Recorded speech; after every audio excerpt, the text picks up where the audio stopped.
Hey guys, tonight we wander into a medieval street that smells more like a forgotten garbage heap than any place you'd want to call home. You probably won't survive this stroll, but let's give it a try. So before you get comfortable, take a moment to like the video and subscribe, but only if you genuinely enjoy what I do here. And let me know in the comments where you're tuning in from and what time it is for you.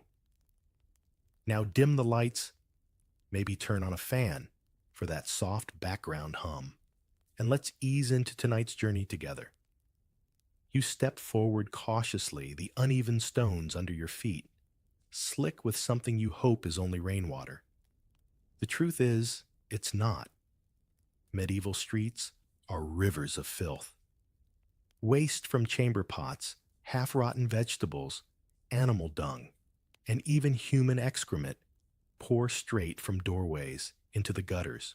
Every breath you take is a gamble, a mix of smoke from nearby hearths, the sour reek of spoiled food, and the sharp sting of ammonia rising from urine-slick stones.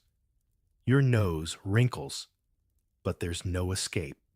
The air itself seems determined to lodge in your lungs. The soundscape is no better. Hooves clatter, pigs grunt as they root through discarded cabbage leaves, and somewhere nearby, a child wails while their mother empties yet another bucket into the street. The splash is theatrical, almost cruelly comic, and you imagine a passerby unlucky enough to get the contents right across their boots, or worse, their head. People joke that when it rains in town, it really rains, because rooftops and windows alike were used as convenient disposal chutes. Historians still argue whether city authorities genuinely tried to control the mess or just gave up and pretended it was part of civic charm. You press onward your shoes, sinking slightly into the sludge. Each step pulls with a sticky squelch, and you can feel the dampness working through thin leather soles. If you've ever stepped into an unidentifiable puddle on a subway platform, multiply that sensation by 10 and add the distinct possibility of catching something no modern doctor even has a name for. That's medieval street life in a nutshell. A donkey shuffles past, eyes half-lidded, dragging a cart piled with refuse. Its tail swishes lazily, doing nothing to disperse the swarm of flies buzzing like tiny drummers in the warm evening air. You almost envy the donkey it seems immune to the smell a creature born into it. Humans, however, are not so fortunate. You gag quietly, pulling your cloak tighter, as though a scrap of wool could shield you from the sensory assault. Spoiler, it doesn't. The architecture doesn't help either. Narrow houses lean inward so close their upper stories nearly kiss, forming dark tunnels where sunlight struggles to reach. These shadowy alleys trap the smells, magnifying them. Imagine leaving a sandwich in your locker for a month and then crawling inside with it. That's the effect.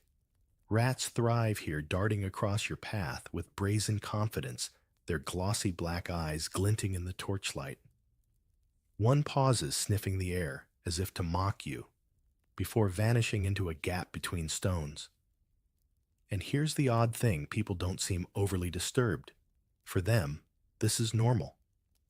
Children chase each other through puddles, splashing filth with squeals of laughter. Merchants shout over the din, hawking breadfish, or whatever hasn't spoiled yet. The grotesque and the ordinary blend seamlessly, until you realize the stench is simply part of the soundtrack of daily life. If you lived here, you'd adapt too, developing a nose so selective you'd barely notice, at least until a particularly ripe heap caught you off guard. There's an old saying that the nose grows accustomed to the stable. Medieval towns took that idea to its extreme. Pigs indeed acted as garbage collectors, rooting through waste with cheerful snorts. Chickens pecked at scraps, while stray dogs circled constantly snapping up bones. These animals doubled as sanitation crews and disease carriers. You're reminded of modern city pigeons, ubiquitous, filthy, yet somehow essential to the ecosystem. Replace feathers with bristles, and you've got medieval pest control. As you stand there, you spot a guild official parading past with a self-important stride, a kerchief pressed firmly over his nose. His shoes are high wooden pattens designed to lift him above the muck. You envy him, but also wonder if he just trips more spectacularly when the inevitable fall comes. Light jokes aside, these contraptions were real early platform shoes born out of sheer necessity. Imagine today's fashion influencers selling medieval streetwear with splatter-resistant patents and perfume kerchiefs.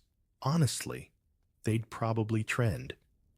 You glance upward and catch sight of a window opening above. A woman leans out, dumps something unmentionable with a careless toss, and then shutters it closed again. The splash below is ominous, thankfully not directly on you, but close enough that your heart races. A passerby mutters a curse, but life continues. Warnings like Gardes Low, literally watch out for the water, were supposed to alert pedestrians. In practice, they were about as effective as yelling heads up before tossing a bowling ball. The sheer chaos of sanitation or lack thereof reveals just how different the priorities were. Clean streets. Nice idea, but not worth the manpower when survival meant growing enough grain or avoiding the next plague wave. Waste management became everyone's individual responsibility, and most people handled it by throwing problems out the nearest window. It's both absurd and disturbingly practical. After all, why walk to the town dump when gravity works just fine? Your cloak now smells faintly of the street, a mix of smoke dung and decay. The odor clings to fabric like an unwelcome memory. You realize that this isn't just dirt. It's culture, history, and survival, all packed into one nauseating experience. Medieval cities didn't have the luxury of modern sanitation, but they did have resilience. Every sunrise meant another chance to step over the muck and push on with life. And for them, that was enough. You turn a corner, and the smell changes, but not for the better. The new scent is sharper, metallic, even with a sour edge that makes your eyes water. Welcome to medieval water sources, where what looks clear in a bucket might be the deadliest thing you drink all week. Wells dot the town squares, and streams trickle just beyond the walls, but appearances deceive. Every household empties waste into the same ground that feeds those wells, and livestock crowd the rivers, treating them as their personal latrines. You bend down to scoop a handful, but the thought alone makes your stomach churn. Instead, you notice what everyone else is doing. They drink beer. Not the strong kind meant for merriment, but small beer, a weekly fermented brew that children sip as casually as water. It's safer because the boiling during brewing kills some germs, though no one in the Middle Ages knows the word germ.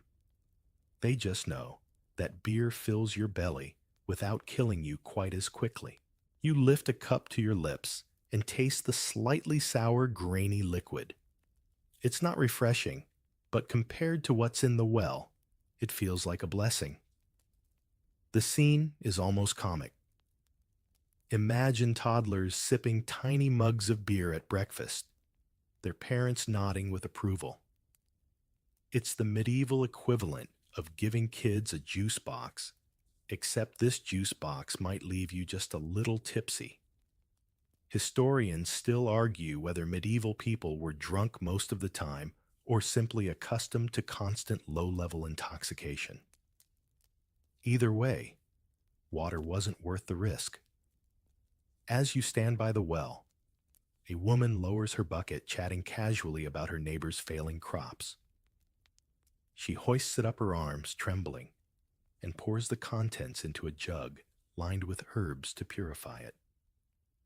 Rosemary, thyme, maybe even garlic, all meant to mask the smell, though none can erase the unseen danger. You're reminded of modern people frantically adding lemon slices to tap water pretending it tastes cleaner. Some things never change. Nearby, cattle wade into the stream, tails swishing as they relieve themselves without ceremony. Children splash in the same water, shrieking with joy as droplets sparkle in the sun. The disconnect is staggering to them. It's play. To you, it's a public health crisis waiting to happen. Yet somehow, they endure. Life expectancy may be low, but survival depends on adapting to the filth, not eliminating it. A man passes with a cask strapped to his back, sloshing with ale brewed in his cottage. He sells it by the cup, shouting prices to anyone within earshot. You can almost imagine a medieval slogan: beer, it's what keeps you alive. And in truth, it does. The weak alcohol staves off thirst while avoiding the worst illnesses spread by contaminated water. It's the closest thing they have to a health plan, and everyone from farmers to monks relies on it. The monks, in fact, perfect brewing into an art. Within monastery walls, barrels line cool stone cellars, bubbling with foamy concoctions. The brothers keep meticulous notes on recipes, adjusting ingredients like hops and barley, with a precision that borders on obsession. To drink their beer is to taste devotion itself, though not everyone can afford such quality. For most peasants, beer is whatever their household pot manages to ferment without exploding.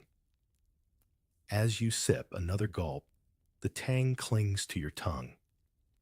It's not thirst-quenching, but it settles your stomach more than the idea of well water ever could. You glance once more at the bucket dangling in the square, swaying gently in the breeze, and thank your luck you didn't drink it. The liquid inside shines innocently, but you know better now. In the medieval world, clear water is never to be trusted. You follow the crowd away from the well, and toward heat, always, heat ducking into a dim room where steam hangs like a curtain and voices echo off wet timber. You don't find marble baths and scented oils. You find a wooden tub, a battered bucket, and a line. If you want clean, you'll earn it one ladle at a time. Here, bathing isn't a languid luxury, it's logistics. Someone hauls water, someone feeds the fire, someone tests the temperature with a brave finger, and you shivering in your linen bargain with yourself about how much dignity a splash is worth. You learn fast full-body immersion is rare. Face hands and pits carry the day, and a brisk wipe with a damp cloth counts as victory. Soap exists, but not in pretty bars, stamped with laurel wreaths. It's lye and fat, sharp, hungry stuff that can strip grease color and your sense of humor in one go. You rub it between your palms, and it bites back a reminder that cleanliness costs skin. In many homes, ash and sand join the fight, scouring what the lye leaves behind. Think exfoliation, but with the tenderness of a millstone. The bathhouses where a town has them pulse in the evenings. In England, they'll later be nicknamed stews, a word that tells you everything about temperature and nothing about subtlety. You step inside, and the room blooms with steam and talk traders comparing prices, apprentices bragging, someone reciting a half-remembered prayer to bless the water, just in case. A boy moves down the line with a dipper and a grin that says he's paid in tips and gossip. You keep your eyes on your bucket. Look around too much, and you'll collect stories you didn't want. There's a rhythm here. Heat, sweat, rinse, scrape, breathe. A strigil more a Roman habit than a strictly medieval one has cousins in dull knives and wooden scrapers that lift grime the way a snowplow lifts slush. You try one and blink at what comes away. The scrape leaves you pink and unexpectedly light, like shrugging off an extra layer of yesterday. Linen does a quiet job too. You change your shirt and it wicks oils and dust from your skin. Wash the shirt and you've laundered yourself by proxy. Practical, slightly depressing, surprisingly effective. Mainstream fact arrives on a tide of chatter in many towns. During the High Middle Ages, public bathhouses really are popular places to warm bones, gossip, and sometimes eat a bit while you steam. Later, authorities will frown after epidemics, and some physicians will warn that hot baths open the pores to bad air. For now, though, most people treat a soak like a market day for the body. You go when you can. You buy what heat you can afford, and you leave before the price doubles. Historians still argue whether ordinary folk bathe monthly, seasonally, or simply whenever water, fuel, and time align. What no one argues is that labor and firewood, not laziness, set the schedule. You tuck a sprig of rosemary behind your ear because everyone else does. It smells like courage, or at least like not sweat. Quirky tidbit, some households simmer herbs, sage, lavender bay in little pots to make sweet water for wiping down. Nobles lean into rosewater and civet. Peasants make do with a bundle of dried greens and optimism. If you're lucky, a friend passes you a pinch of ground, orris root. Rub, breathe, pretend you're a garden instead of a person who lives beside a dung cart. You stand and feel the air lick your damp shoulders. The room hums. A woman tells you her mother swears by a dry bath, 10 minutes with a rough linen towel after warming by the hearth, no water at all, because fuel is dear and winter is longer than pride. A man pats his belly and declares a quick dunk in the river is godly because it's free, which is exactly the sort of opinion you expect from someone who doesn't mind sharing a current with cattle. You choose not to be godly today. You learn to stage the operation like a siege. Water heated in shifts. Tubs shared by rank and coin, the smallest children. First then, older siblings, then parents, then whoever drew the short straw, and the cloudiest bucket. You catch yourself grinning at the idea of modern bath bombs detonating in this world. Here the only fizz you want is the sound of pitch, popping in the hearth. That means the next ladle will be properly hot.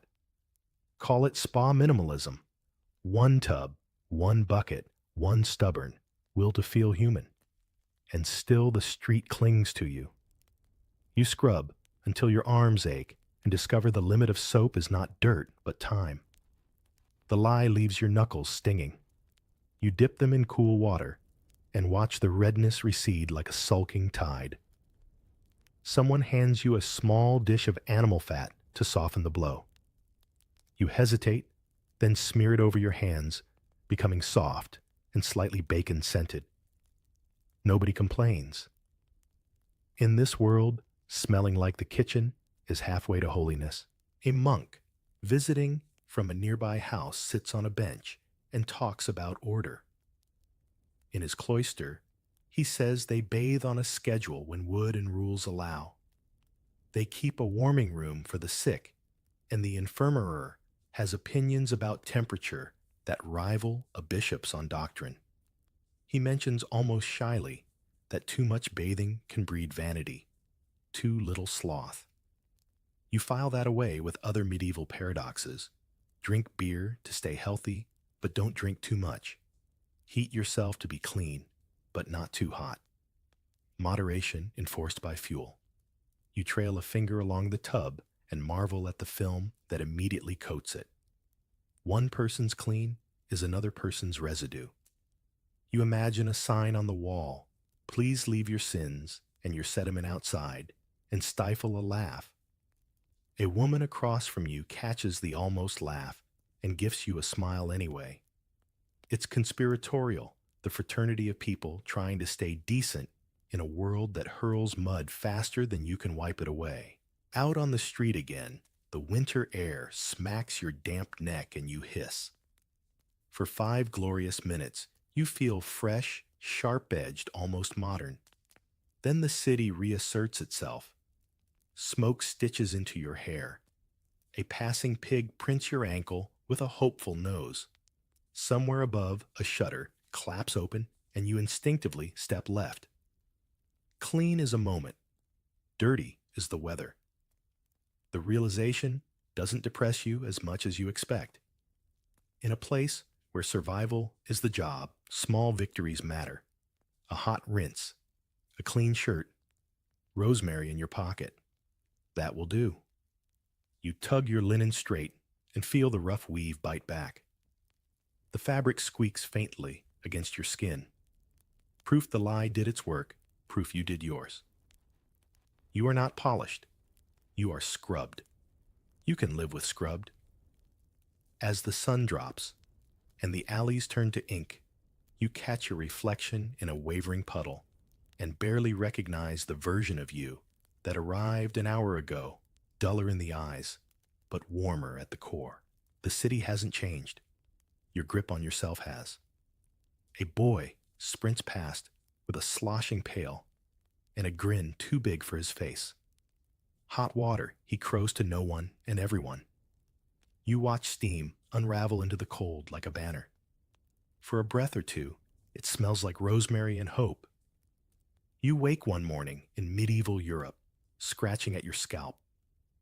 At first you think it's just your imagination, but no, it's lice. Nearly everyone has them crawling through hair, nesting in seams of clothing, and making daily life an itchy misery. Lice weren't just a nuisance, though. They carried disease, spreading fevers across communities that had no idea their head-scratching neighbors were walking plague factories.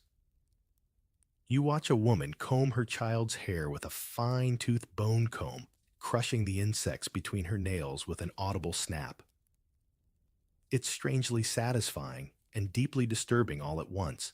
Fleas join the party too, hopping from person to person, especially where straw bedding never gets replaced. Entire households became banquet halls for parasites, and no one truly escaped.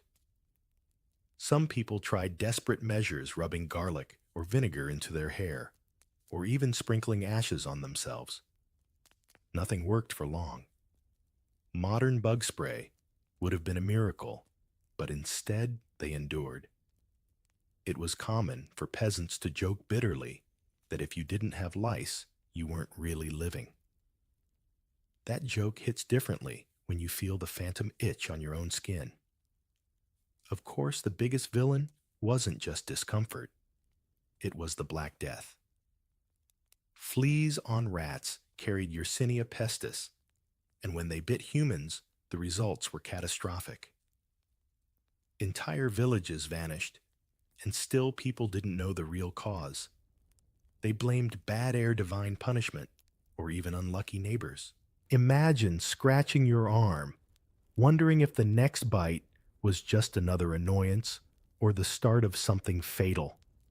Historians still argue whether medieval people truly accepted parasites as unavoidable or if they constantly searched for better cures. But either way, the scratching never stopped. Inside the dim hut, you see shirts and tunics hanging by the hearth, stiff with sweat, grease, and dirt. Washing them is rare water, is freezing soap expensive, and the results temporary. Every seam hides eggs of lice, tiny nits, clinging stubbornly to fabric. Mothers inspect clothing in the firelight, picking at them with fingernails sharp from practice. It's part grooming, part survival, and part resignation. Think of it as the medieval version of a Netflix binge hours spent hunched together, picking, chatting, and killing bugs one by one. Then there are the bed bugs. Yes, even in the Middle Ages, they thrived. Straw mattresses flattened into dense bug-filled mats, buzzing with unseen guests. If you ever wondered why medieval folks preferred sleeping sitting up in chairs sometimes, here's a clue.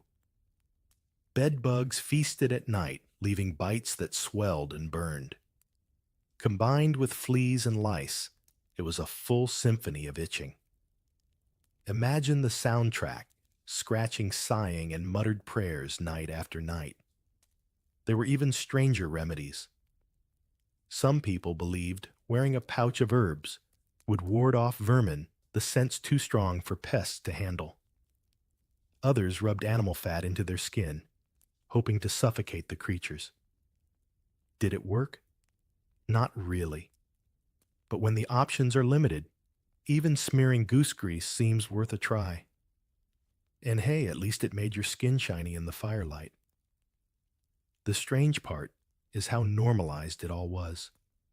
A noble woman might scratch under her jeweled veil at court, while a farmer did the same in the field. No one was truly clean. Lice and fleas didn't care about status. They were the great equalizers, jumping happily from velvet cloak to wool tunic, reminding everyone that beneath the trappings, they were all just food.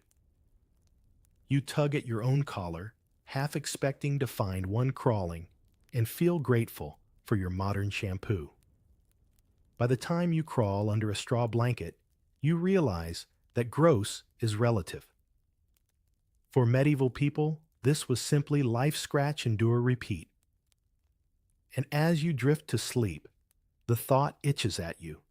Maybe the true soundtrack of the Middle Ages wasn't church bells or lute songs, but the constant chorus of nails against skin. You shuffle down a muddy medieval street, following the sour tang in the air until it nearly knocks you backward. Human waste is everywhere, slopping down alleys, dripping from chamber pots, tossed casually out of windows, soaking into the dirt beneath your boots. Forget indoor plumbing.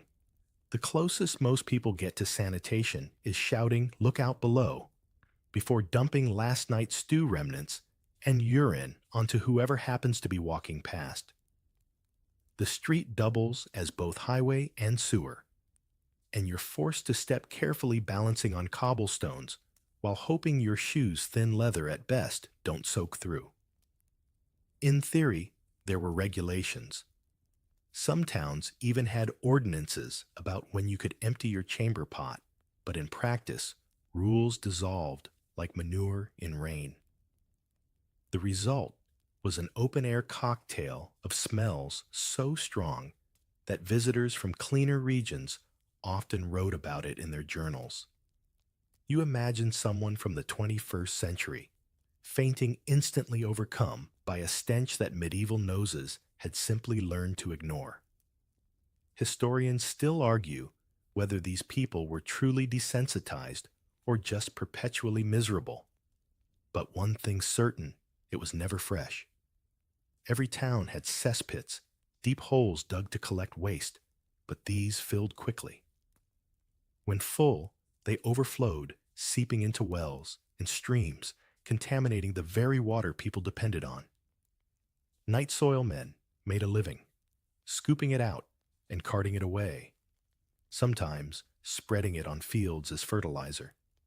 The job paid decently, but earned no friends.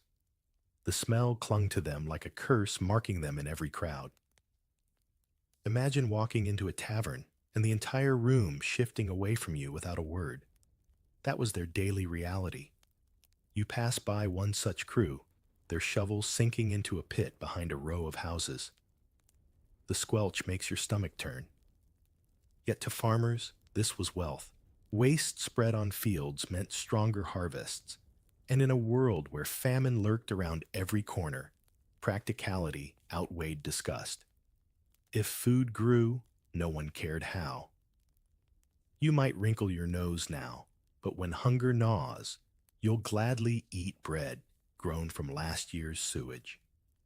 Of course, not every disposal system was so organized. Some castles had garderobes, stone chutes built into the walls that emptied directly into moats. Standing over one, you'd feel a draft and know exactly where it came from. Soldiers unlucky enough to storm a castle from the moat found themselves waist deep in what historians politely call organic obstacles. You can picture them swords, raised armor, gleaming only to sink into muck so foul even victory would taste like loss. The streets, meanwhile, told their own story. Pigs and dogs roam freely snuffling through piles of waste for scraps.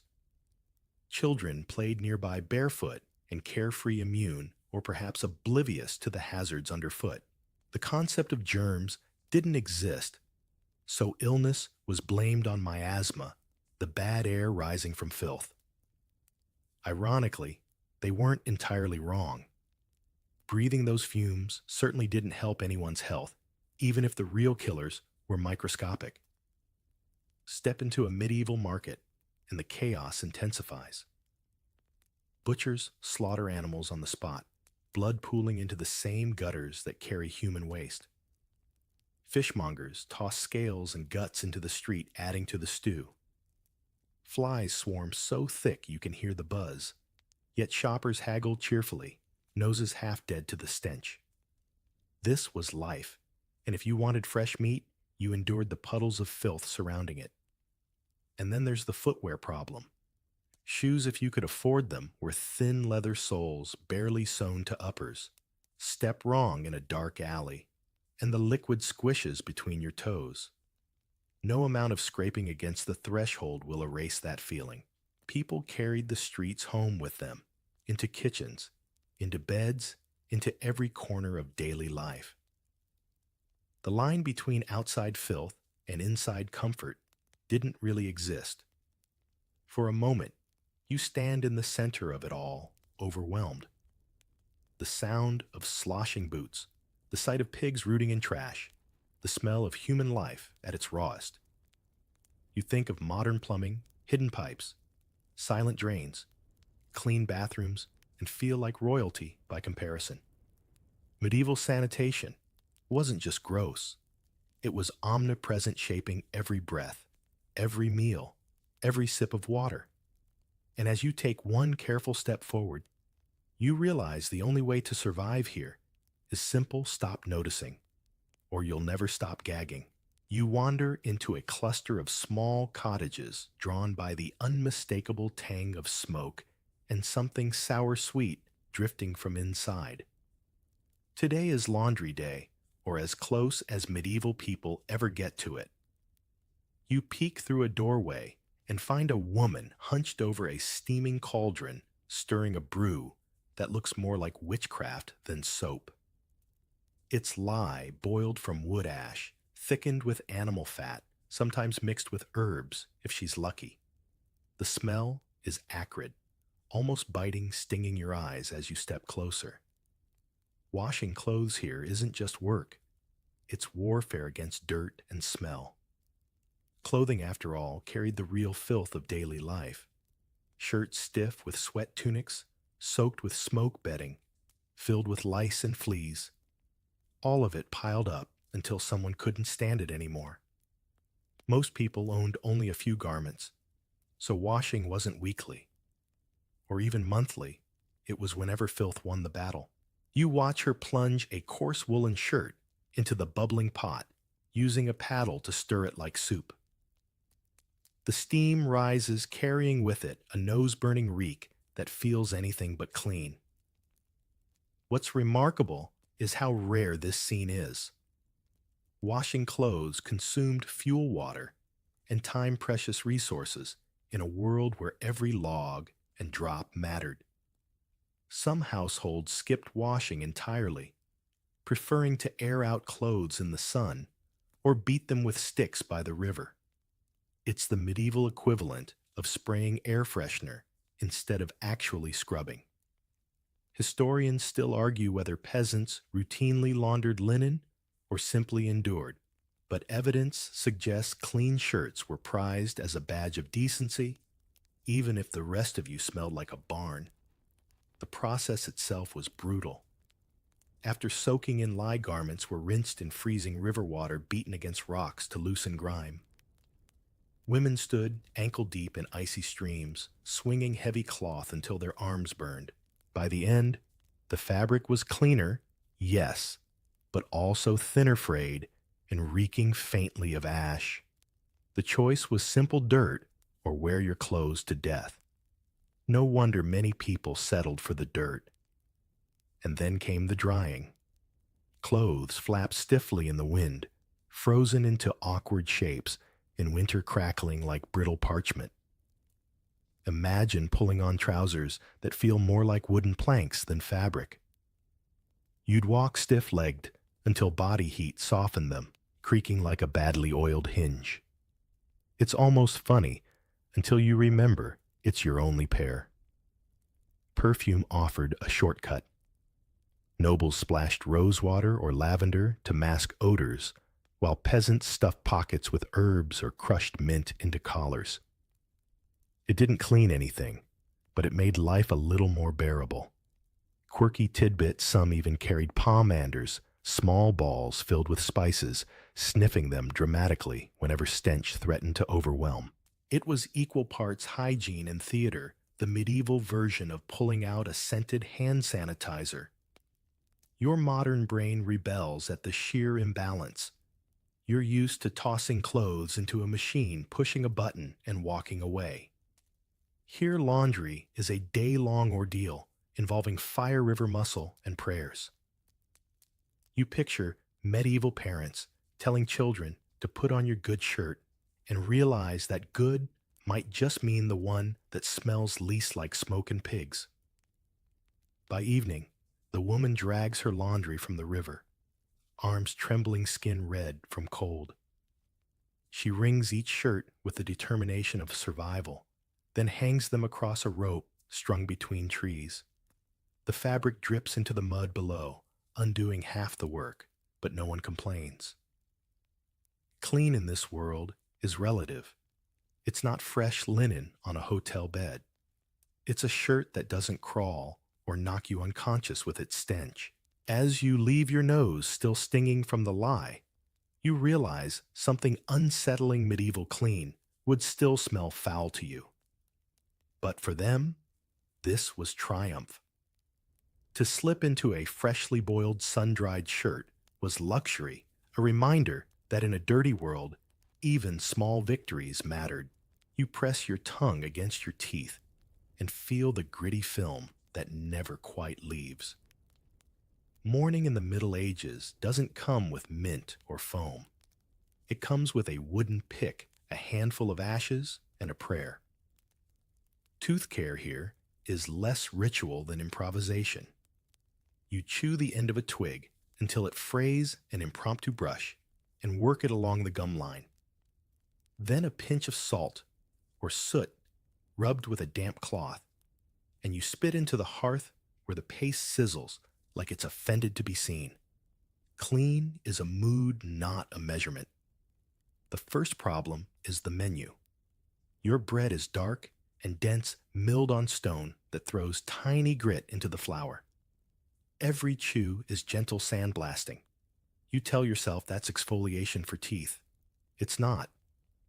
Gums swell, enamel thins, and a dull ache becomes an old friend you never invited. If you're lucky, you can rinse with warm ale or watered wine. Vinegar makes a bold cameo too welcome to medieval mouthwash, equal parts bravery and bad decisions. The aftertaste lingers like gossip. Mainstream fact-time toothbrushing as a daily standardized habit won't bloom in Western Europe until long after your lifetime. In the 13th and 14th centuries, care is piecemeal powders of charcoal, crushed herbs, ground eggshell, or burnt bread. Rinses of wine brine or herbs steeped in what passes for clean water. Barber surgeons, not dentists, handle the hard cases. Their sign is a striped pole. Their tools are hooks and forceps you pretend not to notice. You sit. You grip the chair. Someone says, "This will be quick," and you suddenly discover how long a single minute can last without anesthesia. You try to get ahead of the pain with household lore. Clove and sage go into little packets you chew when a tooth throbs. Rosemary, your old bathhouse friend, returns as a breath charm tucked in your sleeve. A neighbor swears by rubbing honey with ground pepper along the gums, sticky, spicy, briefly numbing. Quirky tidbit. Some swore toothaches came from toothworms living inside the tooth, and a few recipes promised to smoke them out with heated seeds or herbs. You don't see a worm, but you do see stars. The rich don't escape, they just decay differently. Sugar, still a luxury, sneaks into courts, and great houses as candied fruit and fancy subtleties. It dazzles, then it drills. The poor gnaw grain and grit, the rich nibble sweetness and vanity. Everyone ends up in the same chair when a molar mutinies. Historians still argue whether medieval mouths, on average, fared better than those of later sugar-soaked centuries. What they agree on is simple. When a tooth went bad, here it went bad loudly. You watch a barber surgeon set up near the market, a stool, a basin, an iron tool curved like a question mark. He's cut hair all morning. Now he cures headaches, removes splinters, lances boils, and when the line grows, brave enough, pulls teeth. He hums. The patient does not. The crowd leans in morbidly kind, the way people always have when pain becomes a public performance. One swift wrench, a wet gasp, a tooth held high like a trophy. The barber drops it in a jar that rattles with other victories. A boy counts the clinks and looks impressed. You cradle your jaw unconsciously. At home, hygiene is half habit, half hope. After meals, you pick with a bone sliver and swish ale to chase out crumbs. A good day ends with your mouth merely tired. A bad day ends with you lying by the fire palm pressed to your cheek, bargaining with saints you barely remember. You mutter, promises fewer nuts, more rinsing anything to stop the drumbeat in your jaw. When the pain ebbs, you become pious for a day, and then forget like everyone else trying to keep fields plowed and children fed. Breath is its own battlefield. Garlic onions, sour beer, and old cheese gather for a party no one else enjoys. You fold rosemary and mint into your collar, a portable garden, whistling faintly every time you breathe. On festival days, you crush anise or fennel seeds and let them crackle between your teeth. It helps, sort of. Truthfully, the entire town smells like smoke and animals, so halitosis just blends into the choir. Romantic gestures involve distance, not roses. You pass a churchyard and catch whispers about relic water guaranteed to cool the tooth. Someone sells a vial. You consider it longer than you'd admit. Faith and placebo are cousins, and sometimes a cousin is welcome at the table. In a world without painkillers, belief is aspirin. A monk's recipe promises relief. Ground oak galls a little alum. A rinse of salt and wine held in the mouth while reciting a psalm. You try it. The psalm helps. Maybe the wine helps more. Night brings the loudest aches. Heat pools in your jaw like coals in a brazier. You prop yourself upright, because lying down makes the pounding worse. A friend suggests packing a cavity with wool ash and bear fat. Don't ask where the bear came from, and you actually do it. For an hour, you feel like a candle about to be lit. Then the pain fades to a manageable pulse, and gratitude walks in on quiet feet. You promise again to pick and rinse after every meal. You probably will. For a week. On market day, you spy a noblewoman laughing behind her hand teeth a little darker than you expected. Wealth buys silk, not enamel. She dabs a clove-scented pomander to lips and murmurs something witty. The man beside her laughs too loudly, his front tooth swaying in place like a loose gate. You realize the great equalizer in this century isn't law or love, it's teeth. Everyone fears the same small, relentless pain. Everyone dreads the same chair. There are bright spots. A linen underkerchief, kept clean, when you can manage it, does more for your gums than any charm. That twig you chew becomes a habit. You look forward to an evening ritual by firelight, with the small comfort of doing something, anything. You become deft with the bone pick, careful not to slice the gums. When you spit a fleck of brown and the ache softens, you feel a victory as real as any harvest. By candle's end, the room smells faintly of herbs and warm wax. You close your eyes and picture a tomorrow where bread isn't studded with grit and where a cup of hot, clean water waits beside your basin. It's a fantasy, but you hold it anyway. You tuck a sprig of rosemary into your collar, the city's universal perfume, and your private callback, and lie down jaw-easing at last. Somewhere outside, a barrel cart creaks and a pig snuffles. Inside your mouth rests not perfect, but temporarily at peace. In this world that counts, you sit down to dinner in a smoky hall, and the first thing that greets you is not the food, it's the flies. They dive for the trenchers, those thick slabs of stale bread that double as plates. You brush them off, but they come back stubborn as gossip. Food here is never alone. It shares space with dust insect smoke, and sometimes even the occasional mouse bold enough to dash across the table. You learn quickly, medieval dining isn't about savoring flavors. It's about accepting the extras. Meals are built on bread, and not the fluffy kind. This bread is dark dense, baked with coarse flour that carries bits of stone from the mill. Every bite scrapes your teeth like chewing sand. You picture your dentist weeping. Still it fills bellies, and in this world, that's the goal. Meat, when you get it, comes salted or smoked, preserved within an inch of its life. A hunk of beef tastes more like brine than flesh, but it keeps through winter. If you're lucky, someone softens it in a stew, turning salt into flavor. If you're not, you gnaw until your jaw protests. Mainstream fact food safety, as we know it, didn't exist. Rotten meat was sometimes masked with spices or soaked in vinegar and wine. Fish not quite fresh still made it to market swimming in barrels of brine thick enough to hide any sins. Trust your nose wasn't just advice, it was survival strategy. Historians still argue whether medieval people truly tolerated spoiled food or simply didn't notice after generations of dulled senses.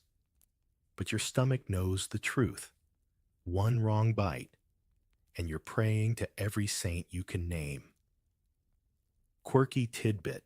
Some believe that heavily spiced dishes weren't just tasty, they were medicinal. Pepper, ginger, cloves, all rare and expensive, were sprinkled like shields against illness. Nobles showed off their wealth in clouds of spice, while peasants made do with onions and garlic. You chew a slice of onion so sharp it clears your sinuses, and for a moment you actually feel healthier. Maybe they weren't entirely wrong. Drinks tell their own story. Water is risky, pulled from wells that double as waste collectors, so everyone drinks ale or weak beer from toddlers to elders. It's safer, though not exactly refreshing. Wine appears if you're rich or near a vineyard, often watered down and slightly sour. Milk belongs mostly to calves. People prefer turning it into cheese. So your choices at supper are buzzed, soured, or skeptical. You pick buzzed. Dining etiquette. Primitive by modern standards, but not without rules. Knives are personal tools, you bring your own. Forks exist, but suspicion surrounds them in much of Europe. Hands do the heavy lifting, Everyone dips into shared bowls, tearing bread, scooping broth, licking fingers. Double dipping. That's just dipping. And hygiene takes a holiday the moment the feast begins. You tell yourself you're strengthening your immune system as someone else's bread soaks where your spoon just was. Imagine sitting next to a noble, expecting refinement, only to watch him spit gristle onto the rushes at his feet. The floor is already a patchwork of bone shells and discarded scraps. Dogs weave between legs, scavenging what falls. Cats crouch near benches, eyes glowing, waiting their turn. A medieval banquet is part meal, part ecosystem. You take a bite, dodge a dog, and hope your bread plate doesn't collapse under the weight of gravy. Dessert, if it arrives, means fruit or honeyed nuts. In rare cases, sugar so exotic it's practically treasure. You savor one candied almond crunching its sticky shell and wonder if it's worth the toothache it will bring later. Spoiler, it probably isn't, but the taste lingers like sin. The real danger isn't the bugs or the grit, it's the aftermath. Foodborne illness is common sometimes, mild, sometimes lethal.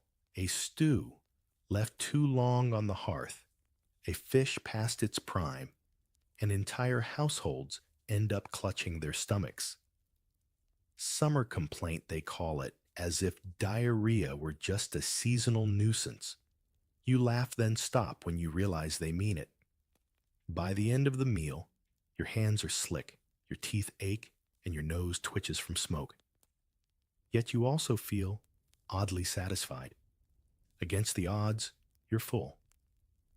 You dab greasy fingers on a piece of stale bread and toss it to the dogs. That's cleaning medieval style. The hall hums with voices, laughter, and clattering cups. For all its grossness, there's warmth here too. Company sustenance, a shared fight against hunger. You lean back, belly heavy, and decide you'll risk it all again tomorrow. You wake to the sound of roosters, but the first scent that hits you is yesterday's dinner lingering in the air. The hearth never fully cools, and pots left overnight often double as breakfast. Reheated stew is the standard, thick with grains, root vegetables, and whatever scraps of meat survived. Sometimes it's fine. Sometimes it tastes like last week's accident, reheated until it behaves. You sip cautiously, but hunger wins.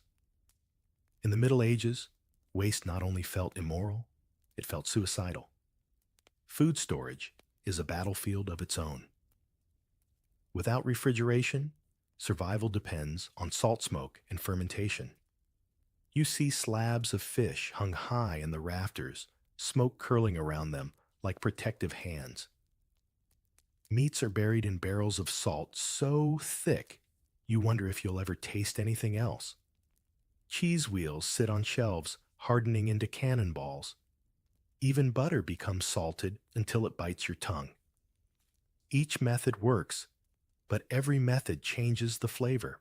You eat not for pleasure, but for calories, and your palate adapts until salty and smoky become the taste of life itself. Quirky tidbit fermentation wasn't just storage, it was entertainment. Ale brewed at home could range from decent to outright dangerous. A batch left too long turned sour. One brewed poorly might leave you seeing double. Yet people drank it anyway, toasting survival with mugs of questionable science. Cabbage fermented into sauerkraut milk into sour curds, and fruits into strange, fizzy concoctions. A medieval peasant might not know microbiology, but they knew one truth: if it bubbled and didn't kill you, it probably belonged on the table. Bread plays its daily role too. Bakers mix flour water and yeast if they can find it, and bake loaves dense enough to double as weapons. In hard times, they cut the flour with beans, peas, or even ground acorns. Some loaves taste earthy, others taste like regret. Historians still argue how often people ate famine bread versus proper loaves. But archaeological remains show grit worn into teeth, proof that millstones added stone dust to every bite. You chew and feel your molars file themselves into stubs. You pass through a marketplace and watch butchers hacking at carcasses selling meat that glistens a little too much in the sun. Flies buzz thick their tiny bodies landing with ownership. Buyers sniff cautiously weighing cost against risk. Some soak their purchases in vinegar or wine, hoping to disguise what their noses already know. Spoiled meat wasn't always wasted. It was simply cooked more thoroughly. In other words, cross your fingers and add more garlic. Of course, the wealthy dined differently.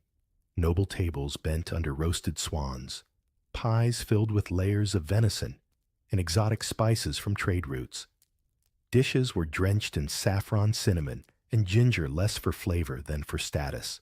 Guests gawked at the extravagance, then picked through the meat with greasy fingers. The poor looked on dreaming of just one slice. Yet even nobles faced the same risks. A roasted peacock still rotted if it lingered too long, and no amount of gold could buy immunity from bad stew. Meals for peasants were humbler pottage, a bubbling mix of grains, cabbage peas, and the occasional turnip. It simmered endlessly, new ingredients tossed in daily old ones, dissolving into mush. Each household had its own version, sometimes hearty, sometimes tragic. Imagine a pot that never empties, just changes flavor like a living soup. One spoonful could taste of onions, the next of barley, the next of something unidentifiable. Yet this humble dish kept families alive, stretching thin resources into edible endurance. After dinner, food scraps weren't wasted. Bones went to dogs, crusts to pigs, peelings to compost heaps. Even ale dregs found new life in bread or feed. You realize modern leftovers are luxuries. Here every crumb has a destiny. Hunger shadows every meal, making sure nothing lingers on the table for long. By nightfall, smoke still clings to your clothes, and salt still burns your tongue. But you're alive, and that's enough. In a world where famine lurks, with every bad harvest, eating isn't just an act of pleasure, it's defiance. You lick your fingers, ignore the grit in your teeth, and settle in by the fire stomach full enough to dream. You wander into the back corner of a medieval kitchen, where a sharp scent prickles your nose before you even see the source. Herbs hang in bundles, from rafters roots dry in baskets, and jars of powders line the shelves. This isn't just cooking, it's medicine. In a world without pharmacies, the kitchen is clinic doctor's office, an experimental lab rolled into one. You peer at a pot, bubbling with what looks like broth, but the cook insists it's a cure for coughs. Maybe it is. Maybe it's dinner. Healing here is a gamble shaped by tradition and trial. A fever might be treated with willow bark tea, surprisingly effective since it contains a form of aspirin. A stomach ache, chew mint or fennel seeds. Wounds are washed with wine or vinegar, which sting like fire, but help more than nothing. Sometimes you get a cure that works, though no one quite knows why. Other times you get charms, prayers, and powders that do nothing but empty your purse. Historians still argue whether medieval medicine leaned more on superstition or practical herbal knowledge, but your aching head doesn't care. You just want relief. Quirky tidbit animal parts often snuck into remedies. Powdered deer antler for strength ground up earthworms, for wounds, or owl broth for epilepsy. Some recipes sound like dares not cures. A physician might hand you a pouch of dried toads and swear it will protect against plague. You tie it to your belt, not because you believe, but because you're too scared not to. Superstition thrives where science hides. Doctors, when you find them, are a mixed blessing. Trained at universities, they talk about humors, blood phlegm, black bile, yellow bile, believing health is balance. Too hot, too cold, too wet. Everything ties back to these four fluids. They prescribe diets bleeding or purging. You sit through a lecture on the dangers of melancholic vapors and wonder if it's just medieval jargon for depression. You smile politely while gripping your side, hoping for real help. Barber surgeons, on the other hand, are men of action. They cut hair lance boils, pull teeth, and stitch wounds all under one roof. Their striped pole waves proudly, though the tools inside look better suited for carpentry than healing. You picture the moment a patient sits in their chair, knuckles white, while a blade slides through skin. The crowd watches because medicine is entertainment as much as necessity. Some faint. Others cheer. Either way, the patient bleeds. Hospitals exist, but don't expect sterile wards or crisp linens. They are places of charity run by monks and nuns focused more on prayer than cure. Beds line halls, patients groan in unison, and incense thickens the air to mask the smell. Healing comes from God, the attendants say, not from herbs or hands. Still, a bowl of broth and a warm blanket count for something, even if your infection ignores the prayers. Plague years bring the worst. Physicians in long robes and bird-like masks roam the streets stuffed with herbs and spices to filter the bad air. Children stare at them in terror. Adults whisper that the doctors are part death itself, swooping silently from house to house. Their presence means someone inside is already lost. You imagine the scratching of quills as they record symptoms, all while their own masks hide expressions of fear. Even the healers don't feel safe. In villages, though, wise women and local healers often hold more trust than distant physicians. They know which root calms a fever, which poultice draws out pus, which prayer comforts the dying. Their remedies pass from grandmother to granddaughter, stitched into memory rather than books. Sometimes they save lives. Sometimes they don't. But they always try, and in a world of uncertainty, effort itself feels like medicine.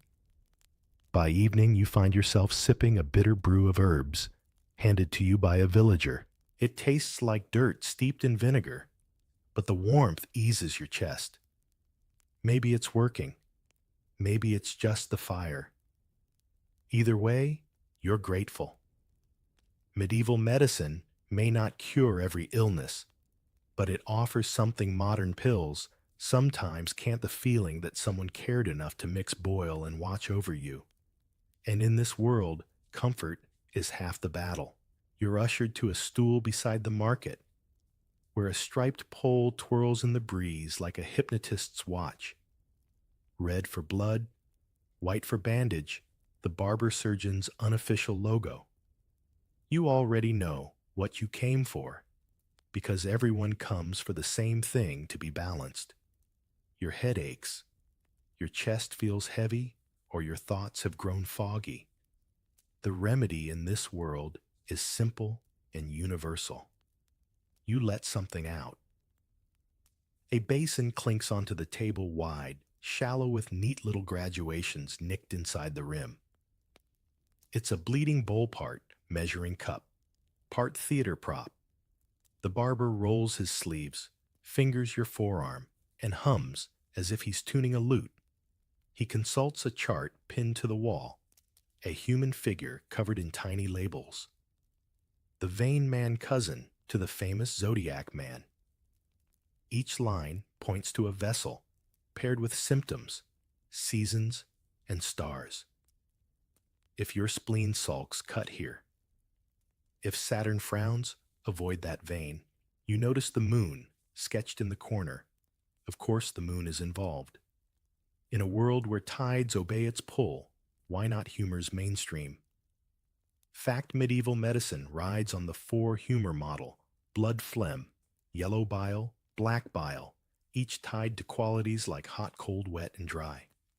Illness is imbalance. Phlebotomy promises restoration. Physicians prescribe it, learned men in gowns and fur-lined caps. Barber surgeons perform it, sleeves, rolled lancets bright. Monks keep leeches in cool clay jars, for gentler draws a hiss of water whenever the lid lifts. You are a vessel, they believe, and health is the art of decanting.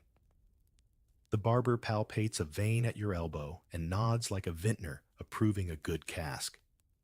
He wraps a strip of cloth above the joint, tying it just tight enough to make the vein stand and preen. Only a little, he says the most dangerous phrase in any century. The lancet flashes a brisk kiss of metal, and then the careful rhythm of drip paws drip into the bowl. The air smells faintly of iron and herbs from a nearby stall. You stare at the graduations and think absurdly of measuring flour. Quirky tidbit leeches have names in some infirmaries. Not saints' names, those belong to people, but jaunty little nicknames the attendants swear bring luck. A fat one christened Duchess clings to a wrist and waggles contentedly. A lean one called Needle sulks until coaxed with warm water. When full, they're tickled with salt or smoke, so they let go without giving back what they've taken. Somewhere a novice keeps a feeding list the way a baker notes loaves. Duchess, too, wrists one ankle. It's ridiculous. It's also deadly serious. You blink a little lightheaded, and the barber angles the bowl away, counting silently. There's a logic to it. Don't draw too much in winter. Prefer left arm for liver complaints. Avoid certain days when Mars is ascendant unless you crave trouble. Historians still argue whether practitioners truly followed astrological schedules rigorously or merely nodded toward the stars while obeying practical habit.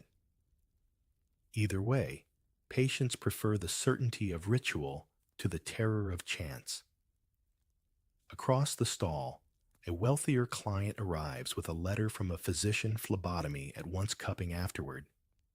The cups are little bells of glass or horn. A flame licks briefly inside each.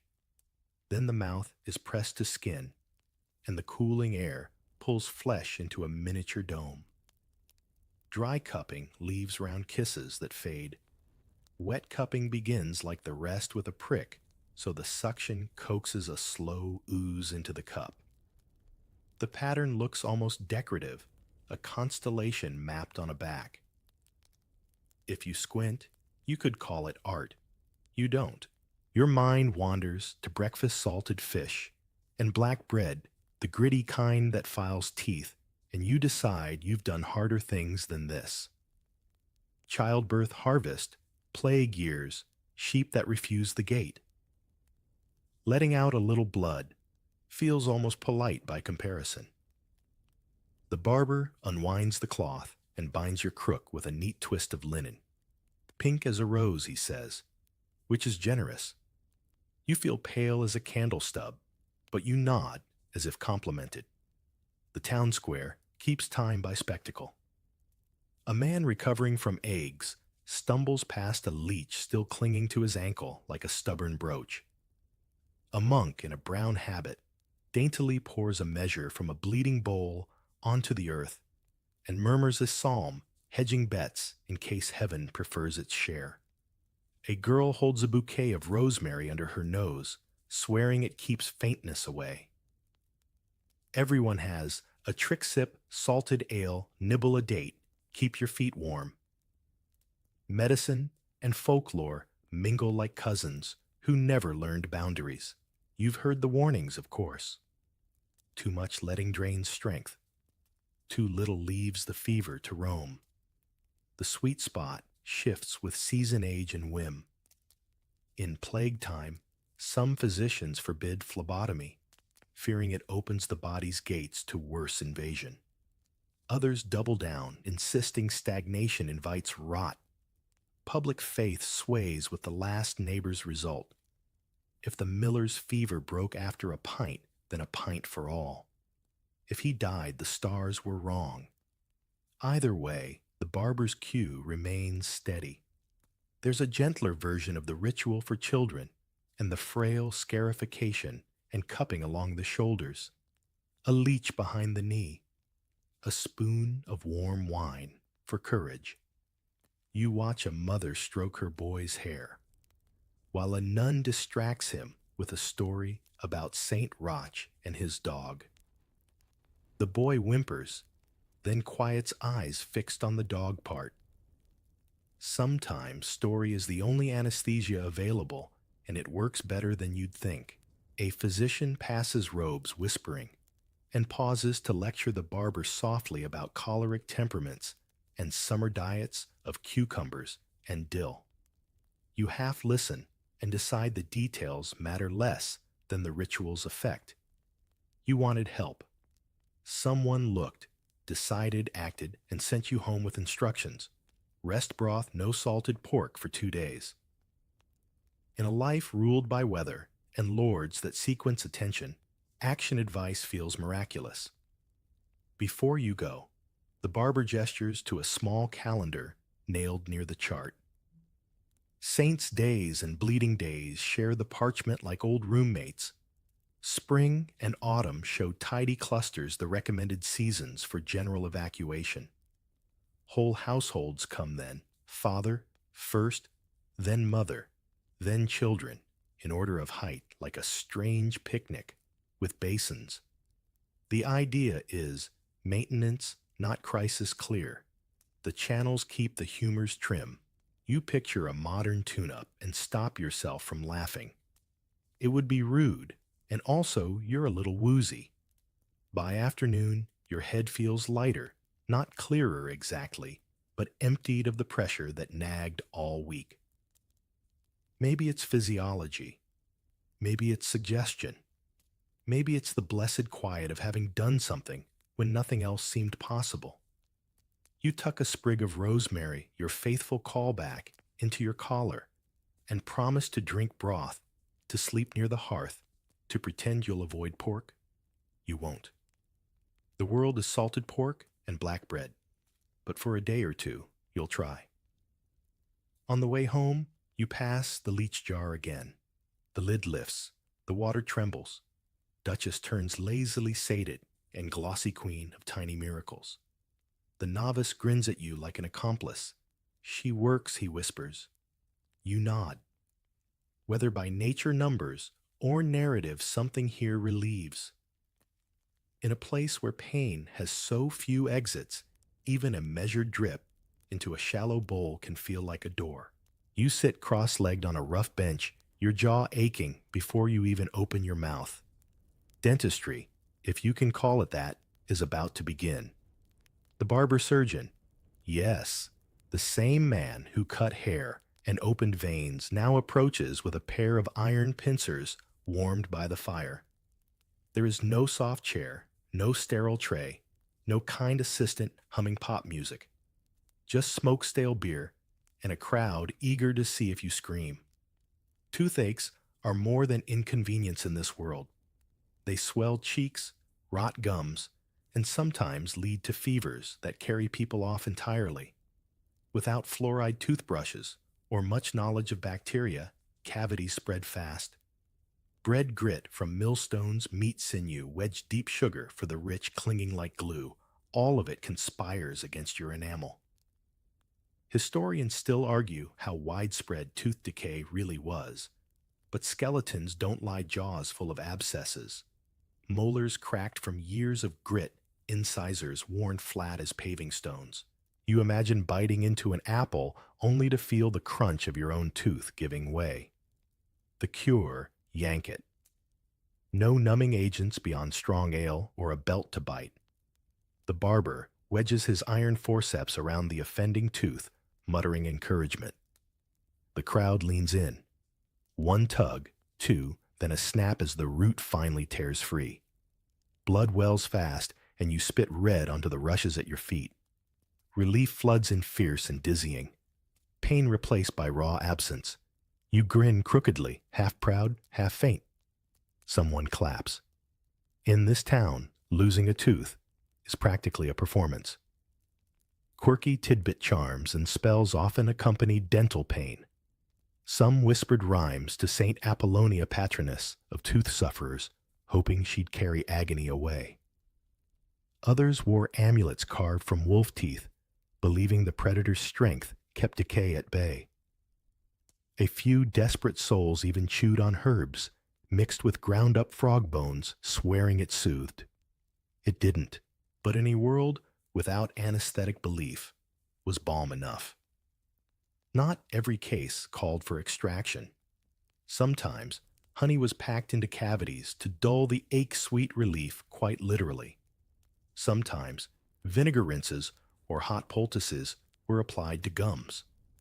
Occasionally, attempts at filling cavities with resin or wax are recorded, though results were uneven at best.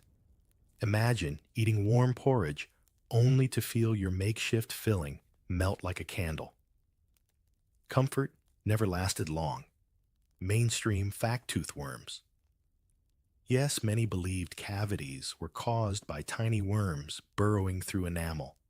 Illustrations show them wriggling like sinister thread. Remedies range from smoking them out with henbane seeds to luring them with honey before crushing them.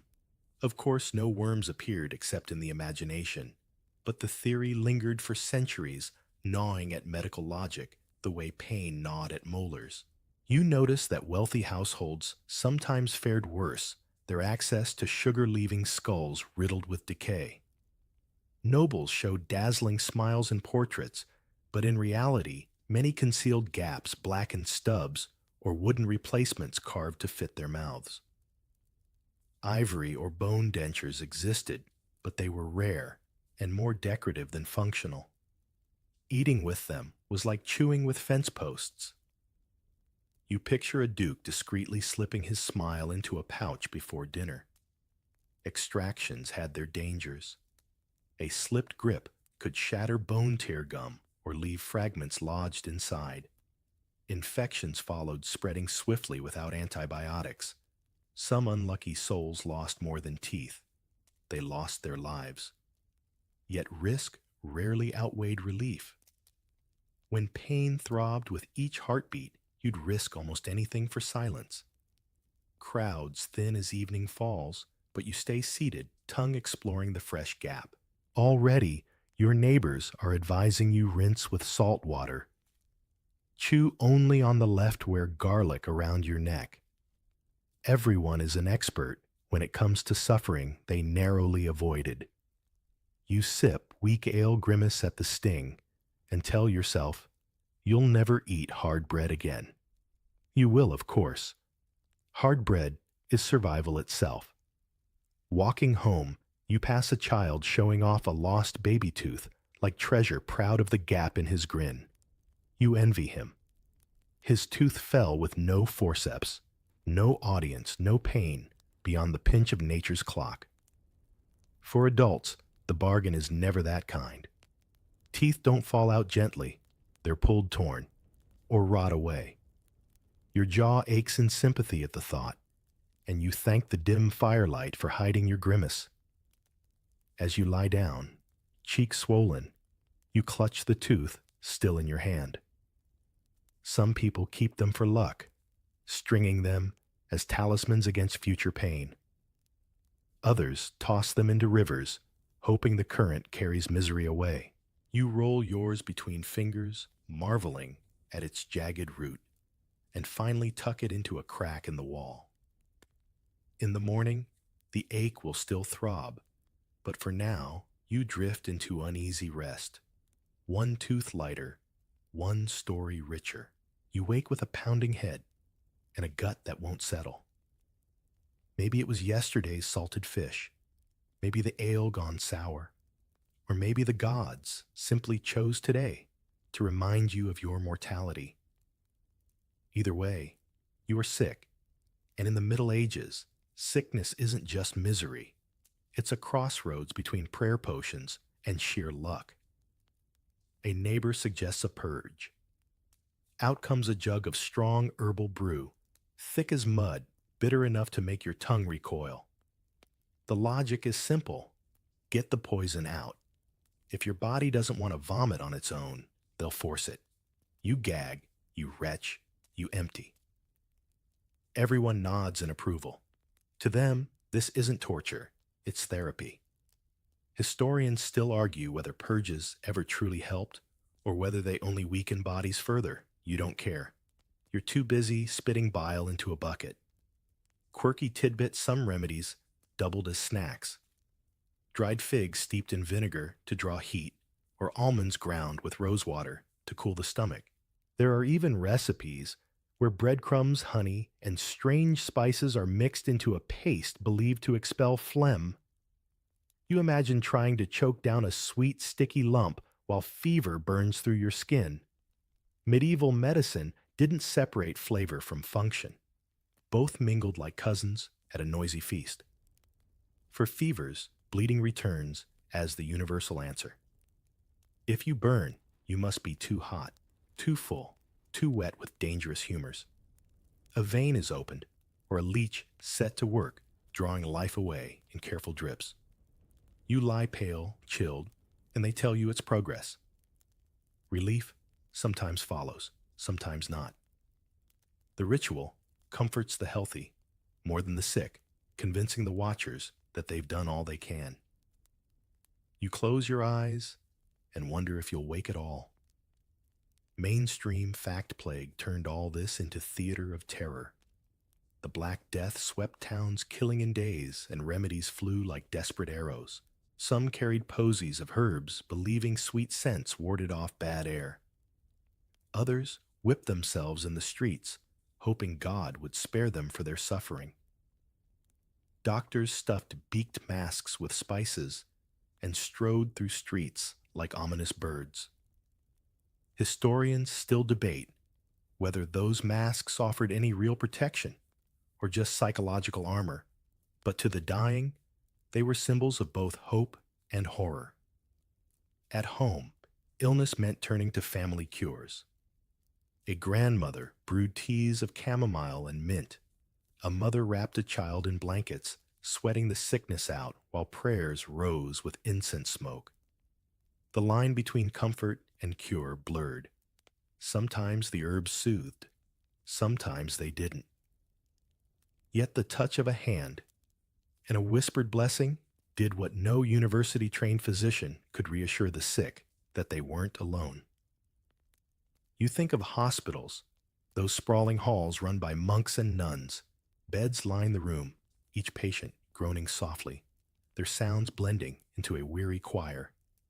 Incense smothers the air, candles gutter in niches, and attendants murmur prayers as they pass. Healing here is not about science. It's about mercy. You are washed, fed, perhaps bled, but mostly prayed over. Some leave, healed, many leave in shrouds. But everyone leaves remembered in a litany of whispered names. Quarantine, too, makes its appearance. Town's close gate ships wait at harbor. Sick families shutter their doors. Neighbors whisper behind hands crossing themselves as you pass. You cough once, and a circle clears around you. Fear is as contagious as fever. You long for fresh air, but the smell of smoke and waste